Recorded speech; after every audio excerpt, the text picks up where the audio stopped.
Mullins, and today is day 33 of my 100-day challenge. And I hope everyone is certainly having a great day. I'm going live today in the middle of the day just to try a new time and see if I get some more feedback. For those of you who don't know me, my name is John Wayne Mullins. I started this 100-day challenge of going live each and every day back, 33 days ago. And for the month of October, I've been going live to discuss the challenges, the benefits, the things I'm learning in this season of becoming a dad. It's one of my greatest accomplishments so far. It's such a great responsibility. I have a 6-month-old son, and it's certainly something that I love this season of growth, this season of life that my wife and I are in now. But I'll be honest with you, it's certainly been tough. I'm exhausted right now. I'm so tired because my son kept me up most of the night last night. But I'm still learning a lot. But when you have those challenges, when you have those obstacles, that happen, sometimes you don't even realize, or you certainly don't plan for them. What do? How do you push forward? I woke up this morning a little later, a lot more tired. I had my coffee. I did my Scrum on the Go board, which for those of you who don't know what that is, it's a Scrum board, and it helps me keep track of what I need to accomplish for the day. And so it's something that I do each and every morning, but it certainly is helpful for me. That being said, there's challenges, and it's something that I'm learning, and it's something that I'm willing to talk about. So today I want to talk about a conversation that I recently had with my dad and what he has shared with me and what he taught me about becoming a dad. For those of you who may have been following me, I've been talking about this topic and asking this question: what kind of dad do you want to become? And is it something that you think about, regardless if it's your first child or it's your 5th child? What kind of dad do you want to become? And it's something that somebody asked me that early on while my son wasn't even born yet, is what kind of dad do you want to become? And I recently heard in a podcast, someone said, what do you want your children to say when they're 20 years old? Or what do you want your children to say at their wedding about your role in their development in becoming a man, a woman? What is it? And how, and is that vision clear? And so recently I sat down with my dad and I asked him this question about his development in becoming a man, his development of becoming a dad. He has 5 children. Me and my sister are numbers 4 and 5. I'm a twin. And I asked him, what kind of dad did you want to become when you first had my oldest sister? And he said his answer was exactly what I've heard many, many dads say. I'm going to turn my chat on just in case a few of you want to chime in on this. And he said, I really wasn't sure what kind of dad I really wasn't sure what kind of dad I wanted to become, but I knew I didn't want to become like my dad. And that was sad to me. That was hard. I could hear that. But it's also something that I've heard many, many men say. It's like, I don't want to become like my dad. His dad was absent. His dad left when he was very young. He was an alcoholic.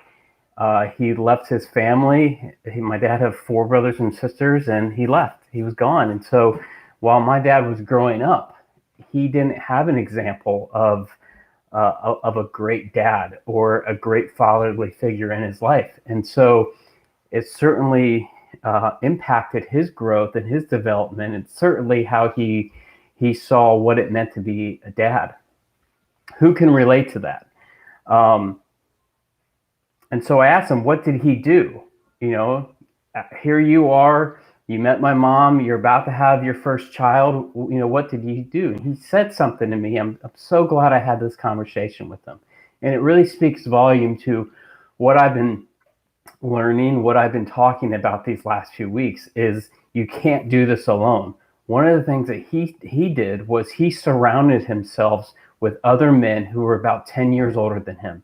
He found mentors. He found one of his friend's fathers who was a dad, who was a great dad, and he allowed himself to be mentored and led and guided under his leadership. And my dad saw something in him that he had never seen before. He saw the dad. He didn't see, you know, he didn't have the experience that he saw it from a completely different experience, a completely different lens. He saw what I call a leader. He saw what it meant to be a real leader of your home, a leader of your marriage, a leader of your family. And obviously it was something that attracted my dad to allow himself to be mentored and guided under his leadership. And so I think because my dad was realizing that he needed to grow personally himself, and he needed himself to grow as a man, as a leader, as a dad, he started surrounding himself with other men who would pour into him.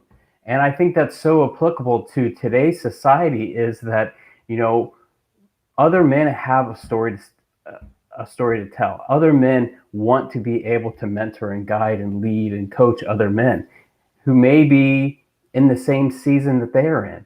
And it's something that I'm learning now as a new dad. I'm so thankful that I've been so intentional about creating my inner circle. It's something that I think can add tremendous value to you, especially if you're a new dad, or if you're about to become a new dad, or if you have this example or this vision of the type of dad that you want to become. That's great. But what can you do today in order to achieve that? And so my answer is surround yourself with other like-minded men who can pour into you, whether that's having coffee once a month or once a week, being involved in a men's group, or being involved in a mastermind, or attending workshops or webinars like this, which, that's something that I'm building, but it's listening this type of feedback and education that will certainly add to your development, or reading a book and talking about it. These are all great ways that you can develop in your role and in your own personal growth as a man and as a leader of your home, and certainly as a dad.